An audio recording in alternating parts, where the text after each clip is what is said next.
We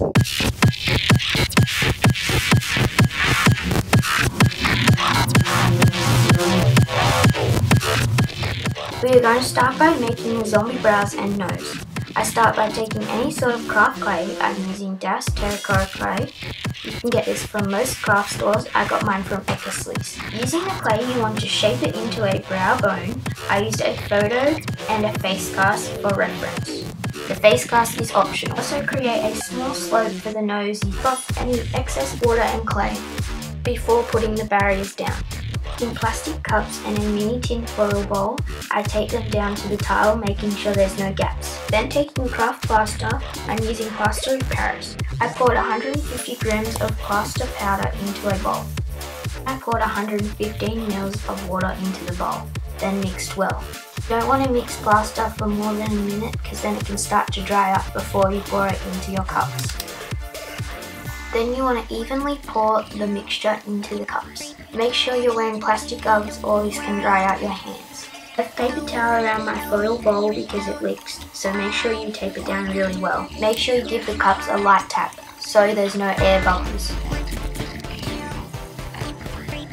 Once you have let it harden, carefully pull up the tape and then pop the plaster molds out of the cup.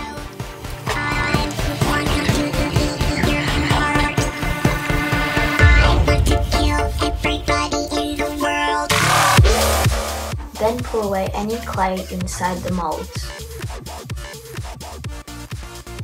Then very carefully remove any thin plaster edges on the molds. To clean the leftover clay in the molds, soak them in a bowl of boiling water. This also heats up the molds so the gelatin can get into detailed places. Once you have left it in the hot water for about 5 minutes, then heat up the gelatin mixture. If you want to know how to make this, click the link in the description box below. Using any sort of flat, straight tool, like this one, gently drag on top of the mold to remove any excess gelatin.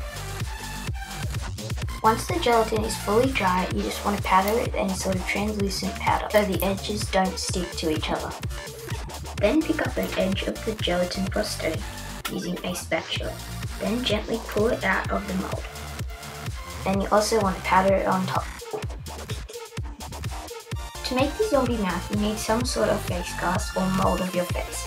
I will leave a link below on an easy, great face cast tutorial by ELLIE SFX. Start by building up a flat surface over the lips. I let mine drip and then once it was dry, use scissors to cut off any excess gelatin. While the gelatin is still hot, start by placing down your fake teeth.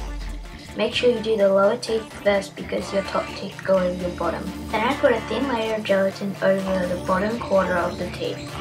Then I created ridges using a spatula in the gums. Out any excess gelatin as you go.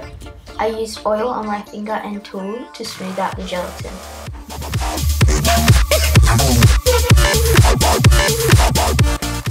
Then going around the edges with a hot gelatin, and then you want to also smooth out to make thin edges.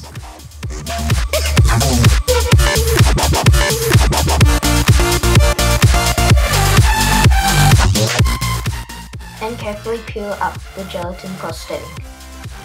I use liquid latex to stick the prosthetics onto my skin. I paint a green-grey base and shade with dark purple. I add a yellow on the center of the eyelids to make it look infected and sick. Using a dark moss face paint, I am redefining the wrinkles in the prosthetic and also darkening up where I put the purple. Using a mixture between red and moss green face paint, I paint it onto the gums of the mouth prosthetic.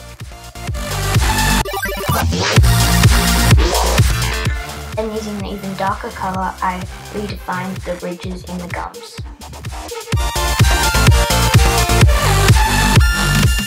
Then using black face paint, I created a shadow where my bones stick out on my chest.